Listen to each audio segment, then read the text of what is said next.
রাজ্য আরক্ষা দপ্তরে বর্তমানে ৬,৮৯১টি শূন্য পদ রয়েছে। ত্রয়োদশ বিধানসভায় শীতকালীন অধিবেশনের আজ দ্বিতীয় দিনে প্রশ্নোত্তর পর্বে বিধায়ক নারায়ণ সরকারের উত্থাপিত প্রশ্নের জবাবে এই তথ্য দিলেন স্বরাষ্ট্রমন্ত্রীর পক্ষে দায়িত্বপ্রাপ্ত মন্ত্রী প্রণজিৎ সিংহ রায়। তার কথায়, শূন্যপদ পূরণ একটি ধারাবাহিক পদ্ধতি। আরক্ষা দপ্তরেও শূন্যপদ পূরণে প্রক্রিয়া জারি আছে। সাথে তিনি যোগ করেন, কবে নাগাদ ওই শূন্যপদ পূরণ হবে তা নির্দিষ্টভাবে বলা সম্ভব নয়।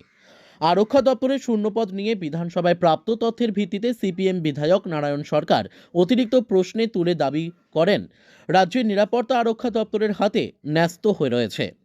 রাজ্যে 2টি আইআর ব্যাটালিয়নের অনুমোদন মিলেছে, তাতে নিয়োগ সম্ভব হচ্ছে না, কিন্তু অন্যান্য শূন্যপদে নিয়োগের সমস্যা থাকার কথা নয়। তাই তিনি শূন্যপদ পূরণের নির্দিষ্ট তারিখ জানানোর দাবি পেশ করেন। সাথে কংগ্রেস বিধায়ক গোপাল রায় প্রশ্ন তোলেন, শূন্যপদ 1 বছরের বেশি সময় রাখা সম্ভব নয়, সেক্ষেত্রে 1 বছরের মধ্যে ওই সমস্ত শূন্যপদ পূরণ আদৌ সম্ভব হবে কি? জবাবে মন্ত্রী প্রণজিৎ সিংহ রায় বলেন, প্রক্রিয়া জারি রয়েছে। Bureau report, news daily Bharat.